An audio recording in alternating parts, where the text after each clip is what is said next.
All right, guys, well, let's go ahead and get started. Thank you for coming. I know it's Christmas is coming up, and so there's a lot going on. I want to introduce myself. My name is Troy Fabish. I'm the team leader of the Champion Ohio sales team here in the Keller Williams Consultants office. I'm also managing director of commercial real estate for our brokerage. I handle lots of different types of transactions, but how I got started in real estate is I worked for my parents from 1995 until 2012. And we leased office space. We had 3 buildings. We were the largest executive suite company in Columbus, and we built it from zero. So we started in different locations. Over the course of 20 years, I wrote about 3,000 leases. And then 8 years into it, I decided to get into commercial real estate. So I looked online and said, hey, how do I become a realtor? Well, I already got my business degree at the University of Toledo, so I'm good there. I don't need another degree.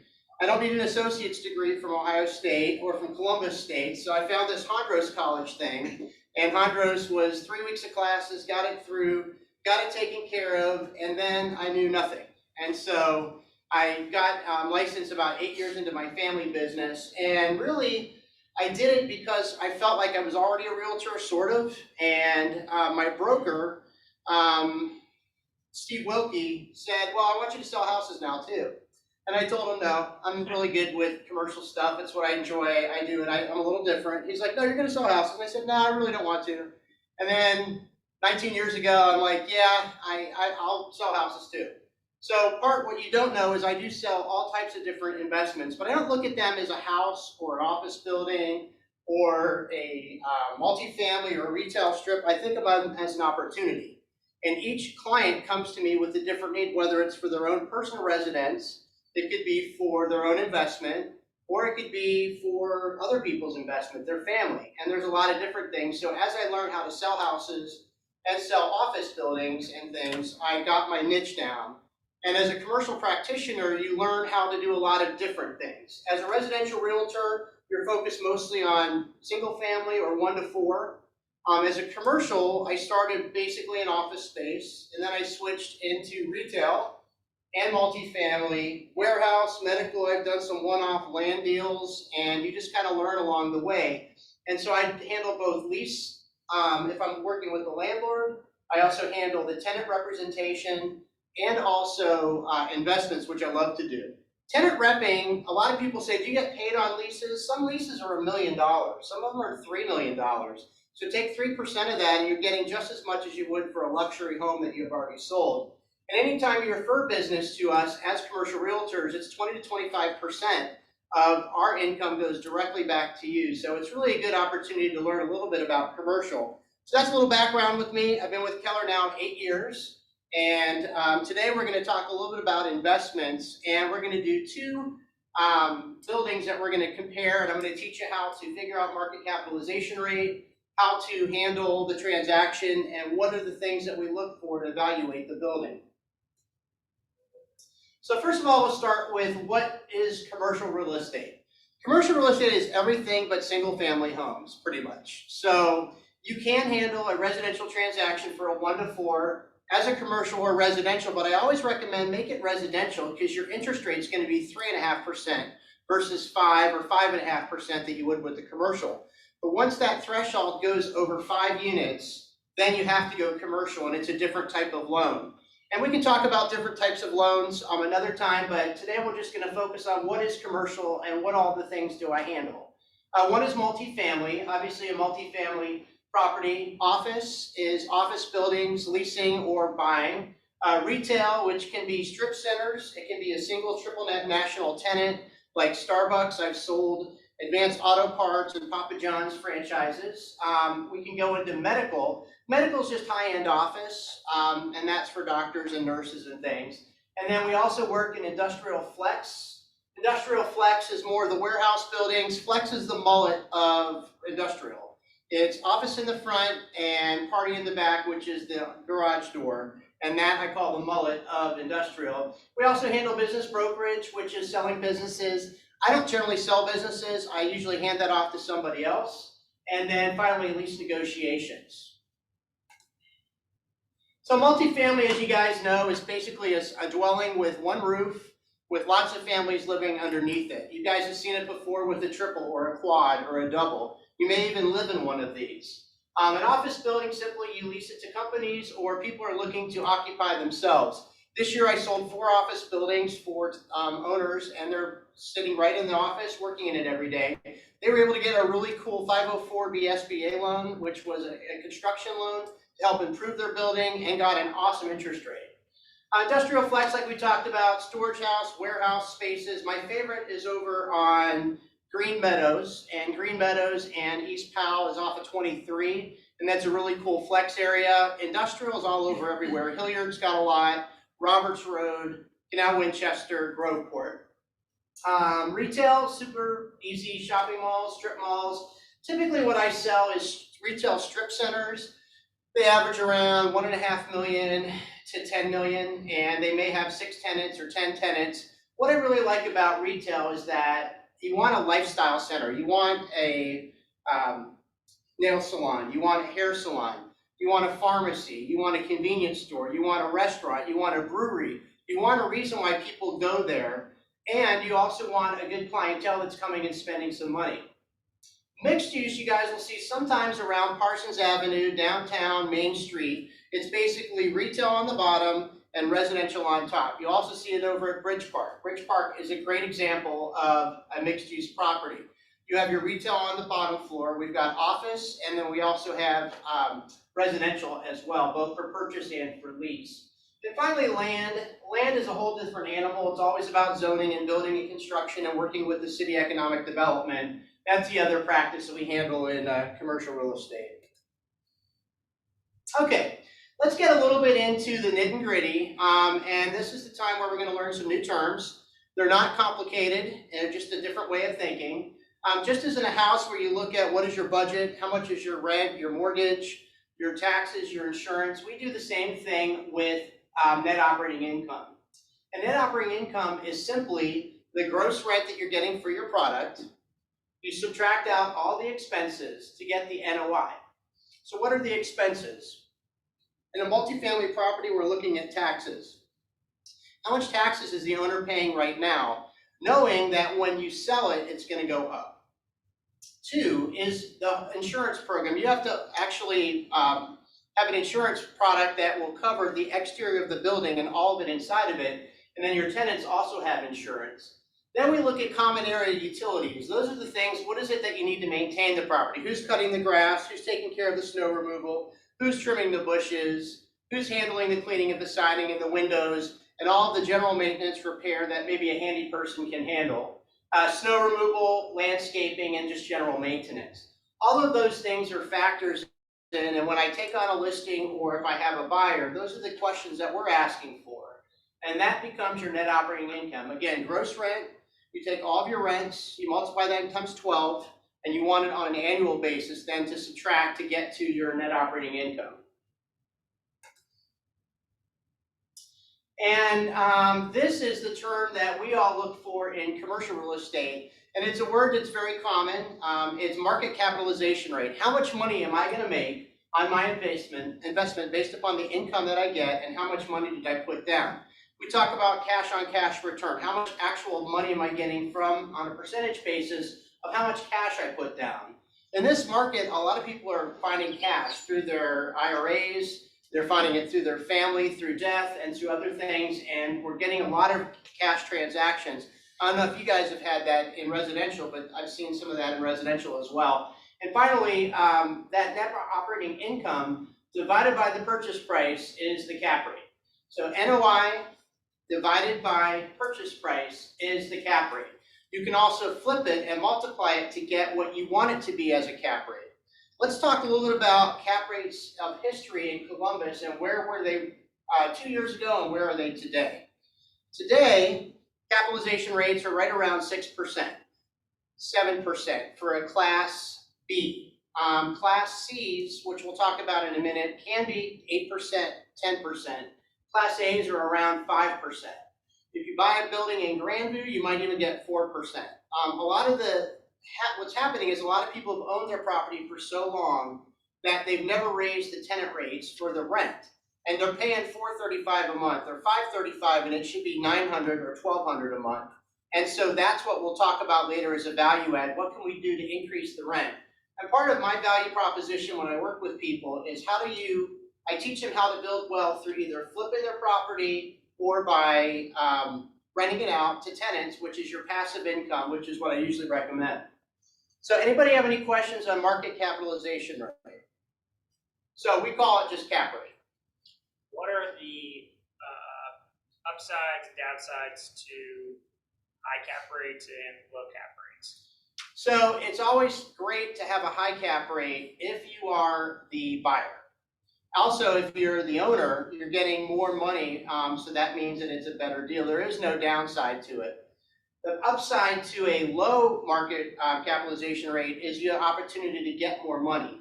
If you put that granite into the kitchen, if you build that carport or that garage, if you update the bathroom and put some, I could teach you, just put basic subtile down and put gray grout. You don't want white grout because it's dirty. Put a nice new floor down, reglaze that steel tub that has been there for 50 years, and then get a new vanity and toilet. You can charge 50 extra bucks a month just for the nice bathroom. 50 extra bucks a month for just a nice kitchen. $50 to $100 for parking. And so those are quick, easy ways to do that. And you can do a kitchen for $5,000 if the cabinets are in good condition, and a bathroom for $1,000 if the tub's in pretty good condition. All right, now we're going to get into a little bit of analysis of two of the properties that I have sold this past year. One is a property where I represented the buyer, and one is a property that I represented the seller. And I had several this year that I've sold. We're closing my last one on Wednesday for a multifamily I did not include because it's not closed yet. I don't want to jinx it until it's actually signed. So we'll start with a couple. I focus a lot within the downtown and urban villages of Columbus. German Village, Italian Village, Victorian Village, Old Town East, Old Oaks, Driving Park, Southern Orchard, Franklinton. I do love Clintonville, Grandview, and those are the areas that I love to work in because they have a lot of people, they have higher rents, and they're often brick. And when you buy a building, if you can, you want a brick building because it's less maintenance, it's just mortar. You don't have to deal with siding or painting or anything like that. So let's first of all go into Schumacher Place, which is where I live in Columbus. I bought 20 years ago when it was affordable to live there. I paid $150,000 for my house, and we're trading now around $450 or $500 in the same community for the same house that I bought 20 years ago. And one of the things that we talk about in commercial real estate is gentrification. Communities that are developing, we call transitioning neighborhoods. They're growing, they're learning, and they're getting money thrown at them. Franklinton is a perfect example. King Lincoln is another great example. Southern Orchard is another great example. We have opportunity zones that are meant to build the morale of that community, and I love working in those communities. Areas that are a value add where you can get a low price and it eventually will get a stronger and a more gentrified community of places like the Hilltop, things like Linden. Forest Park East and West are doing really well right now. Westgate's doing really well right now. A lot of areas went through a little decline, including German Village where I lived. When I bought the house, I had houses that were abandoned. We had drug deals and prostitutes walking down the street, and it was kind of crazy. But I knew someday something nice was going to happen down there, and it certainly did. So let's talk about our Schumacher Place, and this was a buy that I had for my client, Joe.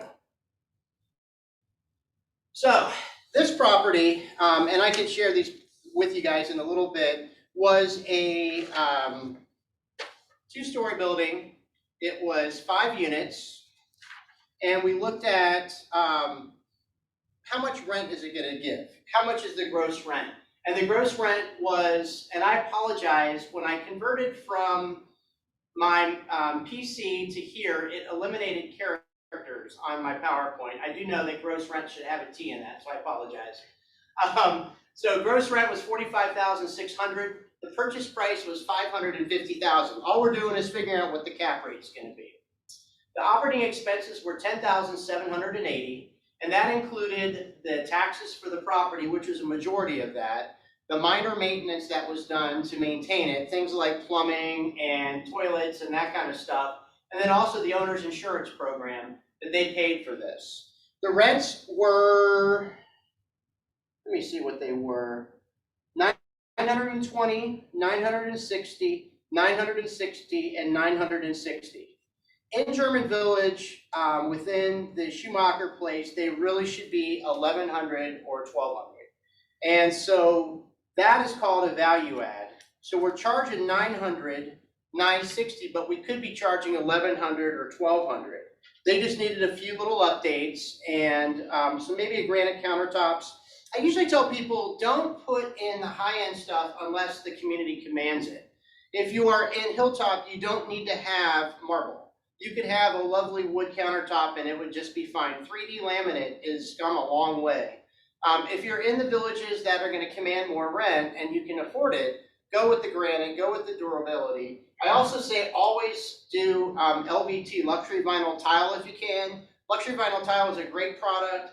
It is impervious mostly to water and kids and dogs and cats and stuff, and it's a really nice product, and it will last you at least 10 years.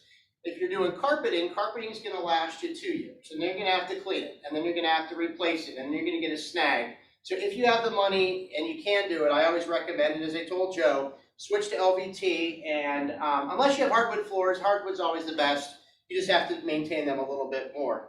So we came down to net operating income. NOI is $34,820. So 34,820 divided by 550 is 6.3%.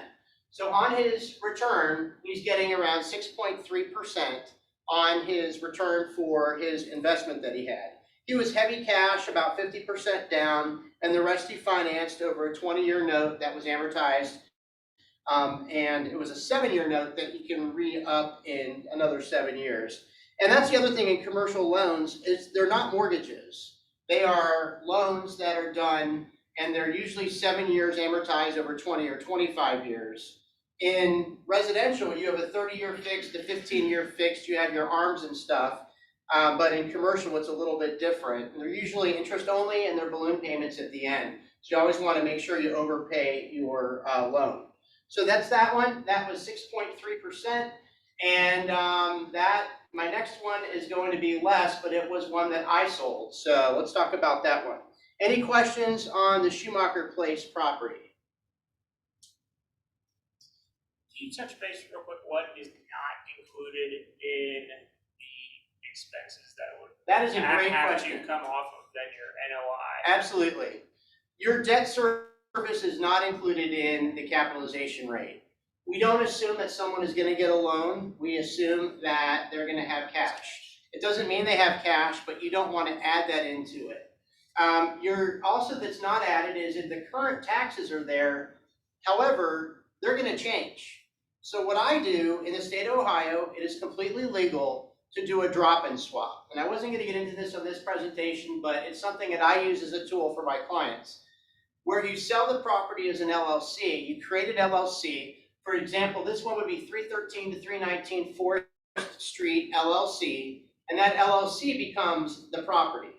Then at closing, the seller, who is the sole member interest in that property, conveys that company, which has nothing in it other than the house or the property, to the buyer at a zero transfer price. So if you ever went on Franklin County Auditor and you saw zero, or you saw LLC and not Cam listed as the owner or Troy as the owner, that's the reason why. And it is completely legal, and it's something that I absolutely try to do so that the taxes then are held for 2 years. However, the city of Columbus is getting really, really good at changing that, and that's the tax attorneys that work with the schools. And they are getting, they really take a look at this. If there's a mortgage attached to it, they can find that agreement and go after it and charge that. And that happened to a couple of my clients. And I told them, I said, we can't guarantee you're not going to get an increase in taxes, but I can at least try to get it for you. And if you know how to do it, it's just a matter of an attorney. You don't want to practice law, but just have a good attorney that handles it. You know, you can talk to Marie D'Onofrio, you can talk to Charles McClenigan or Aaron Baroni and his dad, Talent Title as well. And they can handle those simple transactions. It's not expensive and it'll save you some money. If you're buying cash, like my house that we'll talk about in a minute on City Park, then there's nothing for them to go find because it was a cash transaction. There is no mortgage instrument. So that may actually, and that's what this buyer did, is they did a LLC transfer. So that's 313, 319 Forest. Let's go to City Park. So City Park is, so those of you online that do not know Columbus real well, German Village is just south of downtown. It's very similar to an Ohio City and Cleveland, and it's a really cool place to live and to work and go out and stuff. So City Park is a very special street. It's one of my favorite streets in German Village. So I told you that Forest Street was in Schumacher Place. Once you cross over Grant, those houses go up 50 to 100,000 per house for the same dirt, for the same school system, and there is no difference at all other than the fact that it's not true German Village until you cross over Grant Street. So this is well past Grant Street in the heart of German Village, and City Park, Mohawk, Deschler, those are your best streets in German Village. The 5th Street, the 6th, the numbered streets are really good, and 3rd Street. That's where a lot of retail are at and stuff. And so this City Park was literally minutes away from Lindy's and from Hofstraushaven and a lot of places that I like to go to. And so you're gonna see the cap rate was much less than the first one. And that's because I just closed it 2 weeks ago. And cap rates are lower, but there's a lot of value add to this. So we listed the house for the 4 unit. It was one side it was a 2-story duplex, and then we had 3 flats that were on the first floor of the half of the floor of the first floor, half of the second floor, and then the entire top attic that was in the space. And those were all leased at different rates and different amounts of money. This property was very unique. We were under marketed as far, the rents was just a little bit low, so there's a value add. That 5.6 can easily get to a 6 or 6.5 with a few updates and then maybe a new tenant. You don't want to kick out your tenants ever, and that's another thing when you do a closing and you close with the tenants, all the leases convey, all the security deposits convey, and not everybody closes at the end of the month. So you have to have a proration that's done for that property.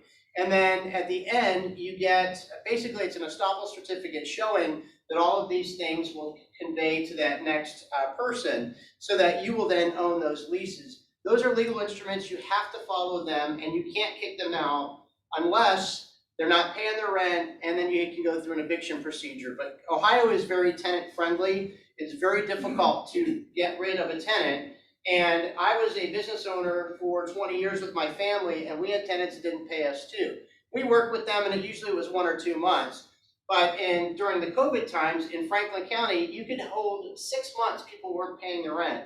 And the landlord had to pay their mortgage, and the tenants did not. And so it was very, very difficult. So I always say, make sure you talk to an attorney, make sure that your commercial realtor takes a look at all the leases and talks to you about those leases and understand what's conveying and what's not. This property had gross rent of $58,200 a year. It easily should be $65,000 a year. However, this owner had owned it for many years, and she didn't want to raise the rent too much. People feel guilty about raising rent. But when you're doing a commercial transaction, you really got to think about the bottom line. How much money am I going to make? You want to be sensitive to the tenant needs, give them a great place to live, but also make sure that it's leased at market rent and not below. Expenses, taxes in Columbus are not real cheap. So in German Village, the taxes were a little over $10,000 a year. Of that, then the rest was the insurance program and all of the maintenance that went along with the house. And so the total expenses for that were $15,669, which gave us an NOI, net operating income, of $42,531. That gave us a cap rate then of 5.6%. Sounds like, oh man, that wasn't great. Well, it's on the best street in German Village. There's some updates that can be done. The tenants love the place. It was pristine, it had a great look. It did not have any parking. Had this had parking, if there was a garage or something, this could have been much higher. And again, we'll talk about that in a minute where we talk about property valuation. But that, I just felt was really excited about that one. My last one that I worked on is the Short North, and I'll teach that the next time once we close on it. I don't want to jinx it, as I said. So that was City Park, again, German Village, 4 unit. It was a great building and super easy to maintain. So that was our little flyer. do a little Easy Media plug. They do all of our flyers, all of our videos, all of everything. And it really changed my business is to add videos. So make sure that you use Adam in our office. He does a great job, and Easy Media is just fantastic. And that was a little couple pictures of the property itself. I really loved it. I loved working with the seller. She was a lot of fun. We got it at 19-day close, all cash, only had an inspection, no remedy. So I was pretty excited for her, and that was kind of her dream price for that property as we were listed at 700. For that information you had on the screen before, is that basically what makes up a pro forma? It's part of it. So a pro forma is basically, what is it? That's your projected income. How much money can I make on it? You know, in German Village for a 2-bedroom, it depends upon what the amenities are, and we'll talk about that in this next slide here, Cam, so that leads me right to the next slide. A little bit about property analysis. So when you do an appraisal on a house or in a commercial building, you are taking a look at one thing, and that's sales comparables. When you go to commercial or to residential, a 4-unit or more, you're looking at what is the rent that I can get? What is the max rent that I can get? So I always start with, where is the location of this property? What is it? Is it in a premier location? If you're in Upper Arlington or Grandview or Worthington or German Village or Muirfield or Powell, Hilliard, or any of those places, those are premium areas to invest in. And if you can find and be lucky enough to have multifamily, it's a great place to own it. In areas that are transitioning, just like German Village and Schumacher Place, where you're going to get a little bit less, it's not as premium, so your rents aren't going to be the same. And we'll talk about that in rent per bedroom in a minute. So the location obviously is the first factor that's going to lead to the value of your property. And these 2 properties, I've been fortunate enough to sell in pretty expensive areas, so they're actually phenomenal places to invest in. You're going to pay more for the property, but you're going to get better rent for it, and hopefully less maintenance. 2 is the condition of the property. What does it look like? These properties were well maintained, they were clean, they had newer windows and roofs and HVAC and mechanicals and foundation. I had a dirt floor in the German Village one, but it doesn't matter because that's what you get when a house is built in 1885. They didn't have the materials that we have today that are in the beautiful stuff in Dublin or in Westlake or wherever. Condition of the property, again, what does it look like? How has it been maintained? What are the mechanicals and all that other stuff? The next one is the class. Class means what is the age of the building and what is the condition of it. A Class A is brand new construction. Thrive Communities, MI, stuff downtown. Looking at a lot of places that have been around, they are the ones that were just built. They're turnkey. They're going to be a 5% cap rate probably if you're buying a large portfolio, if that, and that's your Class A. That means that you have warranties, everything's perfect. You don't have to do a darn thing. It's just like building a brand new house. A Class B is what the average property is. It's usually about 10 years old. I would look at like Brewer's Yard and Liberty Place and some of the places around Dublin across the street, Hidden Lofts, some of those places, those are Class Bs. So they're not brand new, but they're fairly new, and they're great, and that's a great place to start. If it's a first-time investor, I don't want them doing a C. I'd rather have them do a B if we can. If they've got a lot of money, let's do an A, because even those are under marketed. Those are under rent because the market rent should be a certain amount. We'll talk about that in a second. The next part of the valuation process, and this again is the income approach to an appraisal, is how much cost per unit. In Columbus, the average cost per unit is anywhere from $35,000 to $50,000 for a Class C, $75,000 to $125,000 for a Class B, and $125,000 to $250,000 for a Class A. So what that means is how many actual units there are and how much are you paying per unit. A lot of people are just $100,000 a unit, and that's a pretty even number on it. So that's the cost per unit. Then we look at what's the rent per bedroom. In Columbus, Ohio, the average rent per bedroom for more than 1 bedroom is $600 a bedroom. So we use that on campus, we use that in German Village. If you're a 1 bedroom, you should be charging around $900 a month, maybe $1,000 depending upon if it's in a really cool location like Grandview. If it's a 2 bedroom, you should be charging $1,200 a month. If you're under the 1,200, then you really should be raising your rent to that. If it's a 3-bedroom, it should be $1,800. That is actually not a bad price to pay for rent when you compare it to some of the stuff in downtown that are charging $2,400 for a 2-bedroom and $3,600 for a 3-bedroom. It can get very, very expensive, and you have to know who your competition is. Who else is renting from there? Who's the buyer, and what are they going to look at? My listing that we have on High Street in the Short North, everything's been converted to 6-story mixed-use property. The rents are like crazy, like $2,400, $3,600, $4,000, $4,200, and the rents in our property were closer to $2,000 or $1,800. And so those people coming in are getting a bargain compared to what it costs to be in brand new construction. And it just so happens in my High Street property, it was finished to a very, very high level with high-end appliances, Wolf and Thermador and steam showers and stuff. And so we were able to compete against some of the bigger stuff. So again, rent per bedroom, I use about 600. If it's a 1-bedroom, 900 to 1,000, 2-bedroom, 1,200 and up. A 1-bedroom isn't half of a 2-bedroom. You still are getting the living room and the kitchen and the dining room and stuff. It's just that that's what I use as a barometer for success. And finally, the value add is how much is the rent and what is the pro forma? What could it be? So if we're at 900 and it should be at 1,200, that's $300 a unit that you could be increasing, and you can multiply that times your units. And that's how you create your pro forma, which is how much money am I going to make, and then what are my expenses?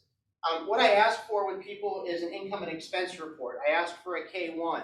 Some people don't even know what you're talking about because they left it on their personal tax return, which is such a silly thing. So if I have one tip to give to you is if you buy a property other than the property you live in, make it an LLC. I'm not an attorney, but get an attorney to do it for you and create the LLC with your address on it.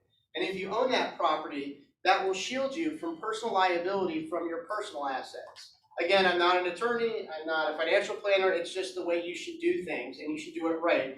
You should open a separate checking account for that property.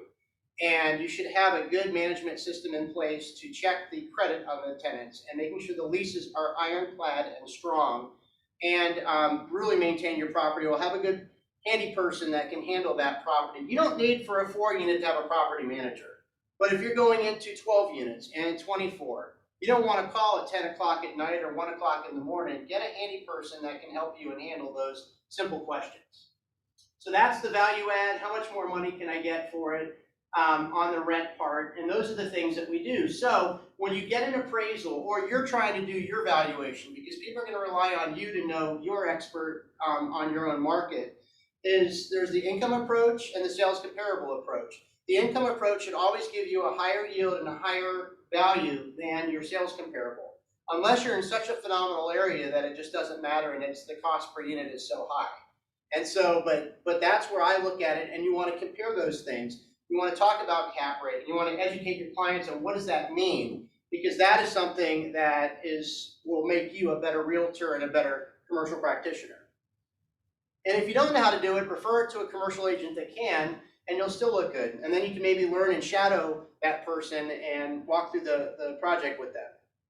Anybody have any questions? This is probably like the most content that is in my head, but it's stuff that really is important that you should look at in a property. Any questions on that? Yeah, what'd you say Class C was? I didn't. Class C are your transitioning neighborhoods, the areas that may have some capital improvements for having issues. Some things, an example would be, one thing that you want to stay away from, never steer your client into where do these kind of people live?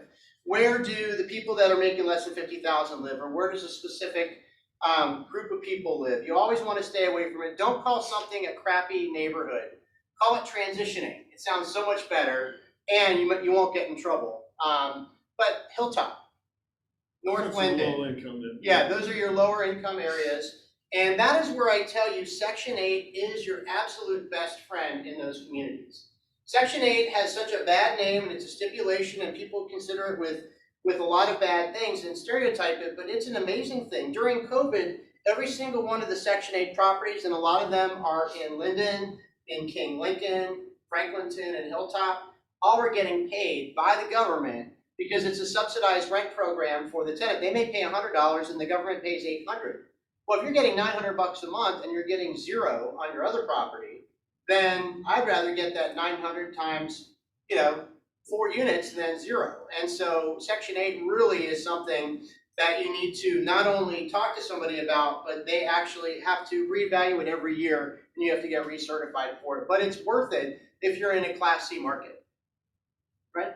Kevin. When you say it's important to define that whether it's a Class C, B, or A property versus C, B, or A neighborhood. Sure. Right? You could have a Class C property in a Class A neighborhood. That is true, and I was oversimplifying it for the sake of time, but you're correct. Sorry. No, that's okay. That's all good. Yeah. You can be in Hilliard and have a Class C building. So let's say, let me fix that, and that's a great correction, Kevin. Let's say it's a Hilliard property, but the building was built in 1967. I showed one of these, and there was 200 units, but the soffits were hanging off. All kinds of things were down. Yes, you can have a C property in a great community. So it's not necessarily the neighborhood, but it's the year it was built and what properties, what else is wrong with the property to fix it. Value add is going to give you the most money and the highest cap rate if you do it right. However, you're going to have to pay a lot more money to get it fixed up into that point. If it is, hopefully it's a brick property, so it's a little less maintenance. All right, so we talked a little bit about evaluating a property. We talked about how I went through the process with the client on selling a multifamily and listing a multifamily. Let's talk a little bit quickly on the 1031 exchange. So as we talked about, there's several things in your arsenal when you're practicing commercial real estate that you need to know about. One was the drop-in swap, the LLC transfer for the closing, and then the other is a 1031 exchange. And there's a lot of myth about a 1031 exchange. The last 2 administrations of the presidencies tried to take it away. And thank God for CORPAC that they were supporting us as realtors to not allow that. This impacts every type of property, whether it's residential, commercial, or whatever. The only thing that you can't sell in a 1031 exchange is your primary residence. You can't sell an investment home. You can't upgrade to another one. You don't have to buy a multifamily. You can get a warehouse, or you can get land, or you can do a future 1031 where you're building it off of land and it's a construction loan. So there's all kinds of things that you should do. The whole point of the 1031 is to avoid paying the capital gain. The capital gain is not what you paid for the property, it's what is the profit that you're selling it for.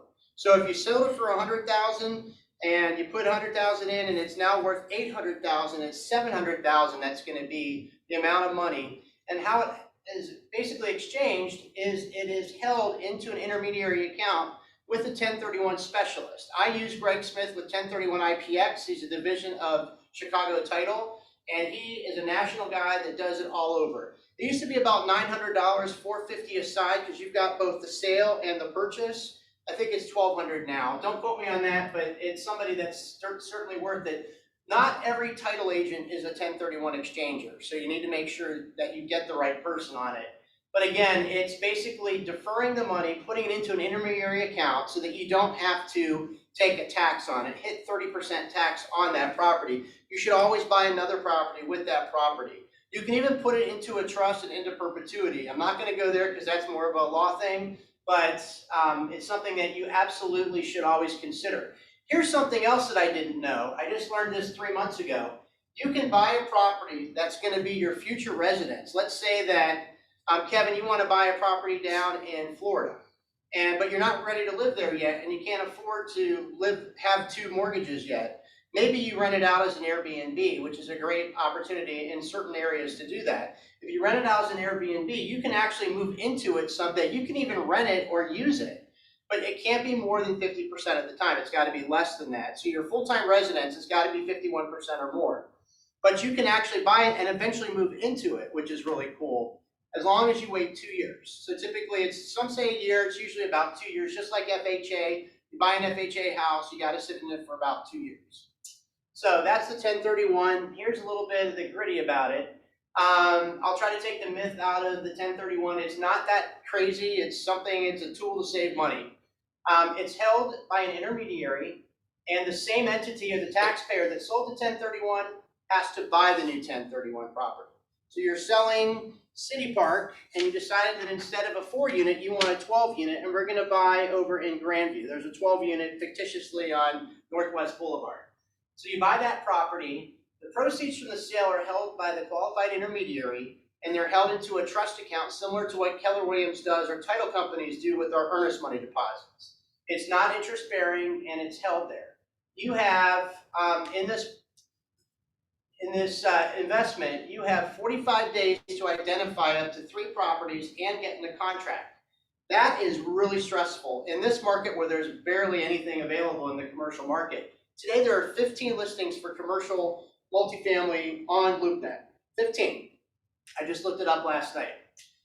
You have 180 days then to close the transaction, so you have 6 months. It's easy to close in 6 months. You can close a typical commercial transaction in 60 days.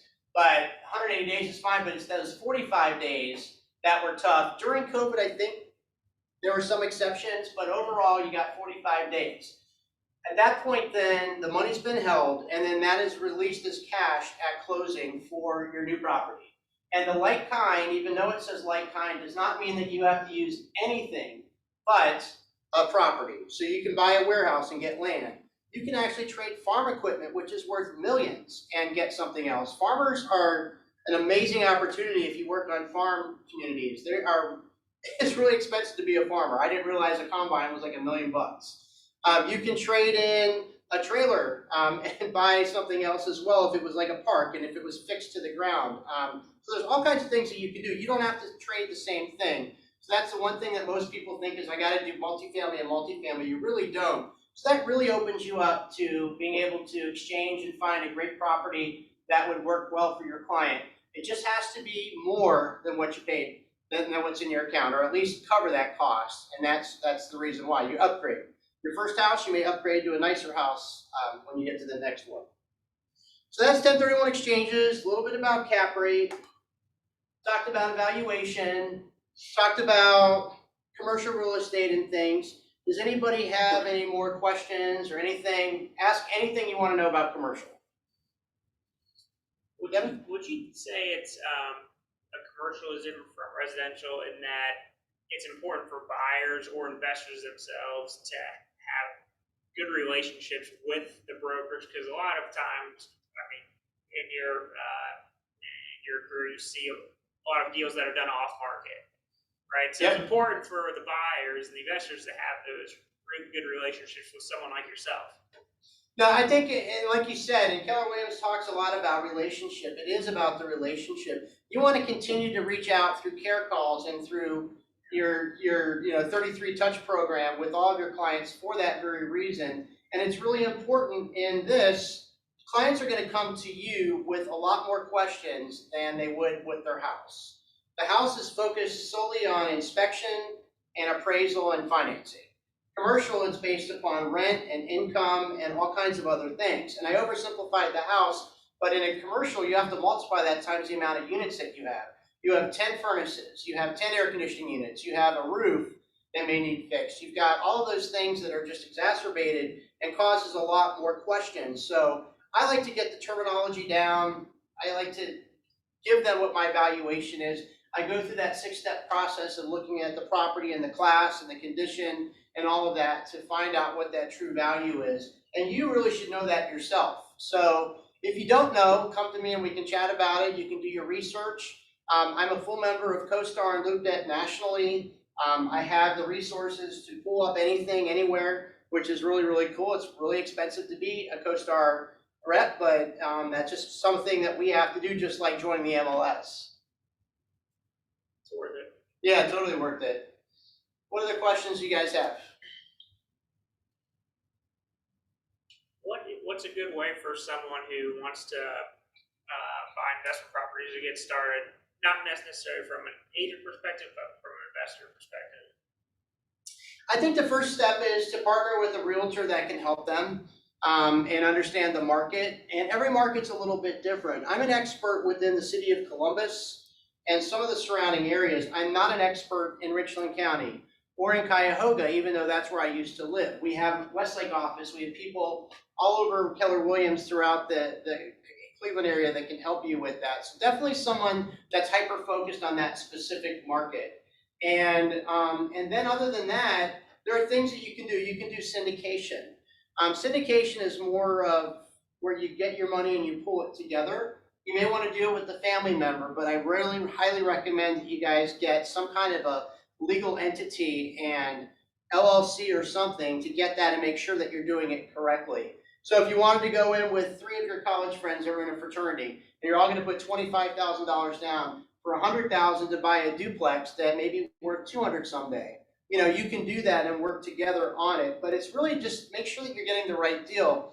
A lot of the stuff we do is off market because a lot of consumers are getting more savvy going into LoopNet and finding them. However, they can only go so far. They can't open the offering memorandum like I can. They can't get the financials. Unless they're dealing directly from the buyer to the seller and there is no agent, it's always better. I can tell you, having to have represent both sides before, I choose not to be a dual agent. I choose to be a single agent representing one entity. You still can collect the full commission, but you don't put your broker at risk by having to have both sides and having no person that you're actually reporting to. That's my personal choice and how I've done things. A lot of times it just was like they just didn't know what they were doing. So then you have to be in charge of both sides saying, okay, this is what I'm doing. Here's the documentation. You treat one person as a client and the other person as a customer. And you just help them through that. So you'll find that a lot too. You may find it with a house or the FSBO, and the seller's not really sure what to do. So you're there to help them too. You'll just handle all the documentation. You just happen to only represent the buyer. And then just get to know the market, drive it. I like to drive a community. One thing that I do with all of my properties and all my buyers is when we're looking at properties, I don't do tours from the report. I tell them to go out and drive the property, look at it, feel it out, and see it before you actually go to actually tour it. By doing that with both houses and commercial stuff, you eliminate 80% of the crap out there, and you're not touring all day long in a really foul mood by the end of the day when you've toured 10 properties. You'll never remember anything about any of them, and everybody's tired and kind of disgusted. So I always tell my clients, drive by and get to know it. I also look at if it's a retail strip center, I say go by and look at the cars that are in the community. Check out the quality of the clients that are walking into that property. Is it a high, beautiful, great area? Is it got a little issues to it? Those are things that you really should know about and learn about, and those are some of the things that I do. But I always drive everything that I look at first. I make sure it's a pretty good community. And if it's something that I don't know, I just admit it. And I say, I can find that out for you, but I'm not really sure.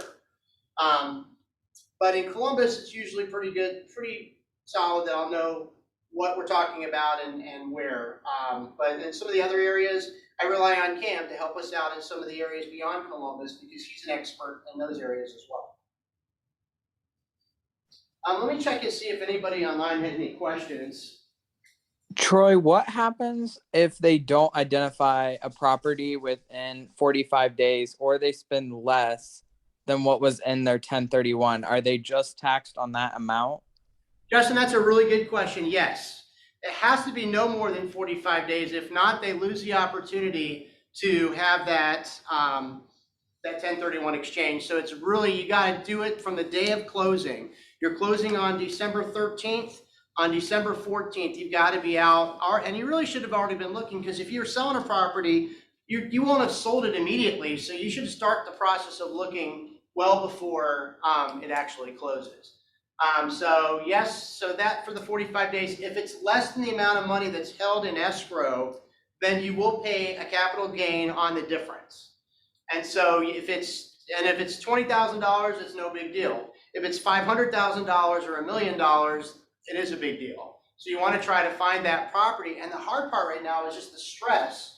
And the reason why we don't have a lot of listings right now in the commercial world is because there's nothing for people to buy. So if I've got 1,700 listings in the commercial MLS in LoopNet, and there's so much things to buy, people can upgrade, but the cost of borrowing right now is so low that we're trying to tell people, let's just work it out. Even if we have to increase the budget, you're paying less for that debt service. So let's get out there and find something. And I'm having to go through a lot of different channels. Being president of the High Commercial Real Estate Exchangers, I have my network of 100 different brokers from there. Through being a member of Catalyst through the MLS, I have 1,000 agents I can email today to find out something tomorrow. And then I've got my own personal network of other agents that I like to work with that we can try to get some of the off-market stuff if we need to. But in the end, it's just a matter of supply and demand. And right now we have very little supply and heavy, heavy demand. So awesome question, Justin. Any other questions from anybody else? Market rents, what's the easiest way to find out what market rent is in a certain area? Okay, so the easiest way to find out market rent in any area is to go to the Columbus MLS and look up that by zip code what the rents are for the active listings that are for rent. Or call me and I'll tell you what it is for that community. But in general, $600 a bedroom, $200, $1,200 for a 2, $1,800 for a 3, and that's for a Class B. That's not an A. A is going to be much higher, but a 1 bedroom should be around $900. A lot of the Grandview properties that I've seen are $450 still, and you're like, man, you should be $900. But you also can't take the 80-year-old guy that may live there and double his rent today, and that's not going to make you feel good at Christmas. And I actually had that happen with one of the deals that I did not get. We went $40,000 overall cash and didn't get it. So, but that was a Grandview 4 unit. So, but that's kind of what's happening. But yeah, my little trick for rent is just go online and look. When I'm looking up, like 43206 is a very broad zip code. It's all of German Village, all of Marion Village, all of Schumacher Place, and all of Southern Orchard combined. Southern Orchard is not the same rent as German Village, which is not the same rent as Schumacher, which is not the same rent as Marion. Although Marion and Schumacher, cost per unit, cost per square foot are higher than German Village because the German Village homes are bigger than the homes that we live in the other communities. So I often just do a 43206 search, check and see what that is, and then we can figure out what that average rent is. But generally it's the $600, $1,200, $1,800. Christine online is asking a question. Okay. She's asking, who would you recommend talking to if you're interested in buying investment property but don't have enough cash yet? Maybe an accountant to talk about other financing options like 401k loan. Any other financing options you recommend investigating? Absolutely. The first step you should always do is talk to a lender. And my lenders that I work with are First City Bank. I work with Fifth Third Bank. I work with FC Bank. I work with a couple others. I usually start with the lender. There are a lot of people that are doing cash transactions with houses and commercial using their IRA funds. And what's happening is they fund it cash and then they go back and do a loan after. So if you don't have a lot of money, there are other options out there, but it may be just time to save a little bit and or partner with somebody else that may have some money and work together. The problem is partnerships are very complicated. And you got to know who you are working with before you actually agree to work with them. Sure. Or anything else? All right, thank you guys. Had a good time. And if I call you Ryan one more time, I don't know why I do that. I get you and Ryan Conway, and I don't know why. Me and Ryan? I do, yeah. I'll sometimes call you that. I don't know if you know. I'm like, you're not Ryan, you're Kevin. I know who you are. I'm just so used to it by now. Yeah, I get called Tony all the time.